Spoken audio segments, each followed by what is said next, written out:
So, how can a company that's at the absolute peak of its game, I mean, literally the fastest growing enterprise software company in history, be called obsolete? We're about to unpack a pretty shocking statement from a venture capital legend, and it might just change how you see the entire AI world. And there it is. Cursor is already obsolete. This is the quote that sent shockwaves through the tech community. And it came from Jerry Murdoch, the co-founder of Insight Partners. We're talking a firm with over $90 billion under management. This is the guy who made a legendary bet on Twitter when it had, 30 employees? So when he says a company is obsolete, it's not just some off-the-cuff remark. It's a verdict.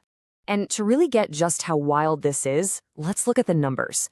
At the time he said this, Coursera had just blown past $2 billion in annualized recurring revenue. That's a company that doubled its revenue in the last 3 months alone. Just insane. And its valuation, a mind-boggling $293 billion after its Series D round. You know, it's 4 young founders, all grads from MIT. They became billionaires from a company that was only 3 years old. Let me just say that again. No other enterprise software company has ever grown this fast. Ever. Even NVIDIA's CEO, Jensen Huang, has said that pretty much all of his 40,000 engineers use it every single day. So the billion-dollar question is, why on earth would a titan like Murdoch call this incredible rocket ship obsolete? Well, to answer that, you have to get inside Murdoch's head and understand his framework for this whole AI wave. And he uses this really powerful and honestly kind of terrifying analogy. He says, think of AI as a tsunami. All the chaos we're seeing right now, the crazy stock market, the layoffs at all these SaaS companies, that's not the actual tsunami. No, that's just the earthquake. It's the warning tremors. The main wave, the one that completely reshapes the entire coastline, hasn't even hit the shore yet. And this is his core message boiled down. He's not just trying to predict the future, he's sounding an alarm. The time to get ready is right now, before that main wave comes crashing down. So what is this main wave he's talking about? It's not just about bigger or better AI models. It's a totally fundamental shift in how we're going to use them. The main wave is this massive transition from the AI assistants we all use today to something way, way more powerful. And right here, this is the absolute key to understanding everything. The tools we have now, like ChatGPT or even Cursor, they're assistants. They're like your co-pilot. You give them a command, they spit something back out, and you constantly have to be there to guide them. But an autonomous agent? That's a whole different ballgame. It's more like an employee. You give it the final goal, and it figures out all the steps, the planning, the doing, the checking, to get there all on its own. And that's what brings us right back to Cursor. Its entire reason for existing is to be the best AI assistant for human developers. But what happens when an agent can do the entire coding job from beginning to end? What's the point of an assistant then? See, Murdoch's point isn't that Cursor is a bad company. It's that the very ground it was built on is about to get washed away. Now, this whole agent revolution, it's not just a new piece of software.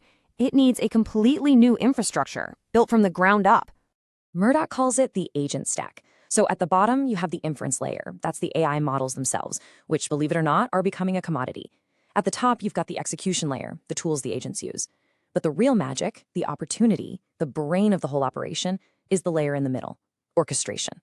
This is the part that intelligently breaks down big goals into tiny tasks, and then sends each task to the best, cheapest, and fastest model for that specific job. And we need this new stack because, well, the plumbing we have now just won't work. For us humans, we start to notice a delay at around 400 milliseconds. But an agent, it needs systems that are so much faster. Murdoch actually invested in a company making code sandboxes that can launch in just 80 milliseconds. Now, for you and me, that difference is impossible to notice. But for an agent that needs to spin up 100,000 of them at once, it's the difference between a system that works and one that just completely falls apart. This new stack is going to cause a huge ripple effect across the entire industry. Big AI models will become interchangeable parts. Open source models will absolutely thrive, and we're going to see an explosion in demand for specialized ASIC chips. You know, the ones designed to do one specific thing incredibly efficiently. And that right there is a very real threat to NVIDIA's current dominance with their general-purpose GPUs. Okay, so the tech is changing, we get that. But what does this actually mean for our jobs? And how should we even be thinking about investing in this crazy new world? Okay, here's a really interesting point that might surprise you. The first jobs to go away won't be from some big wave of layoffs. Nope. They'll be the jobs that just never get hired for in the first place. Companies will start using agents to fill roles like junior developers or executive assistants before they even write a job description. The first hit won't be a firing spree. It'll be a hiring freeze. And from an investor's point of view, Murdoch is brutally honest. He basically says 80% of his investments either lose money or barely break even. All the big wins, all the returns, come from the other 20%. So to be a great investor in this space, you have to be okay with failing, constantly, because you're really just hunting for those rare, game-changing companies. And how do you find those rare gems? Well, Murdoch has a pretty provocative theory. It's not about finding founders that you get along with. In fact, he says it's usually the opposite. His argument, and it's a wild one, is that the founders he personally liked the most, the smart, agreeable people, were often his biggest disappointments. The real winners?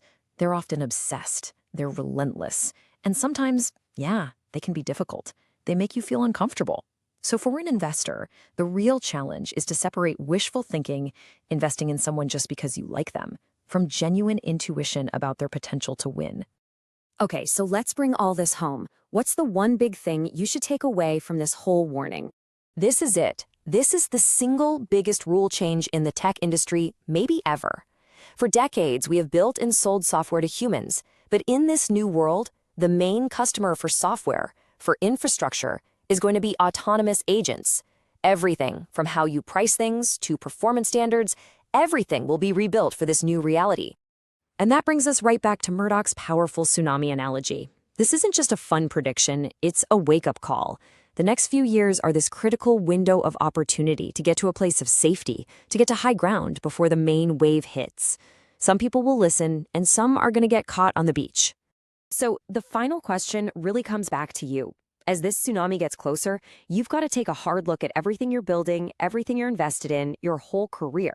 Are you just building sandcastles on the beach, or are you already making your move to higher ground?